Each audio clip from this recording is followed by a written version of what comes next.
Dave Ramsey became a millionaire twice. The first time he did it, he was 26 years old and feeling good, but he ended up losing everything. He went from $4 million to zero in just a few months. With 2 children, he suddenly didn't even have enough money to fix the heating in the house where he lived and was afraid he wouldn't be able to keep his family warm. That's when Dave realized he had to change the way he managed money. He made a lot of other mistakes, but eventually found a way to get out of this situation, and that's what led him to where he is today, a millionaire again, owner of a business, podcaster, and owner of a YouTube channel where he gives financial advice. In this video, I'll talk about the strategy Dave used to become rich from scratch. He calls it the total money makeover.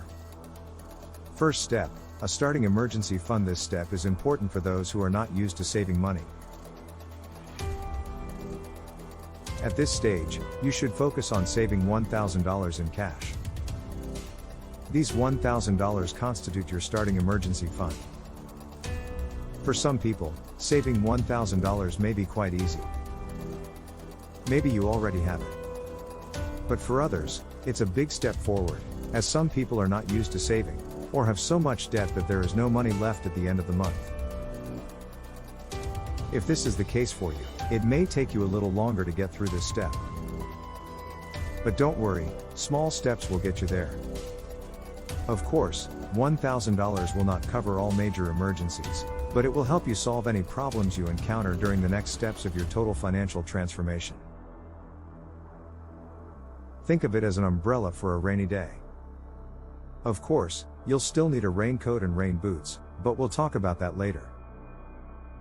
Once you have $1,000, leave this money in a place that is accessible but not too accessible so that you don't end up using it for something that is not an emergency. The idea is that you feel secure enough to deal with a home repair or unexpected medical appointment.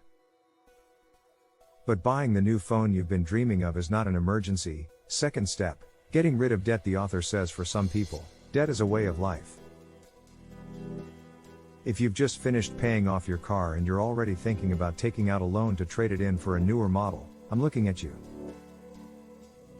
Dave says that a lot of people think debt is normal, but it's actually a big problem.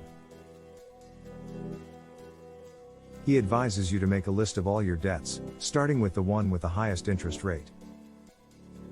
Then, make a plan to pay off your debts, starting with the one with the highest interest rate. Dave calls this the debt snowball.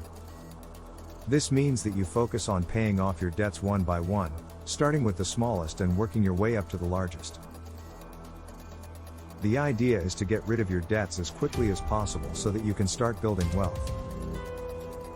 Dave advises you to avoid taking on new debt while you're paying off your old debt. This means no more credit card purchases, no more car loans, and no more home equity loans. If you need to make a big purchase, save up the cash to pay for it.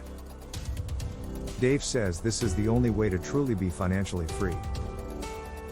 Third step, save 3 to 6 months worth of expenses. Dave says that once you have paid off your debts and have a starting emergency fund, it's time to start building your savings.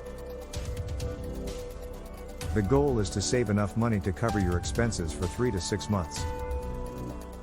This is important in case of a job loss, unexpected medical bills, or any other emergency that may arise.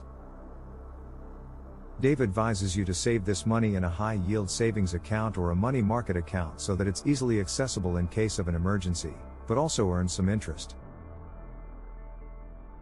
Fourth step, invest for retirement. Once you have a solid emergency fund and have paid off all your debts, it's time to start investing for your future. Dave advises you to start by contributing to your employer's 401k or other employer-sponsored retirement plan, if available.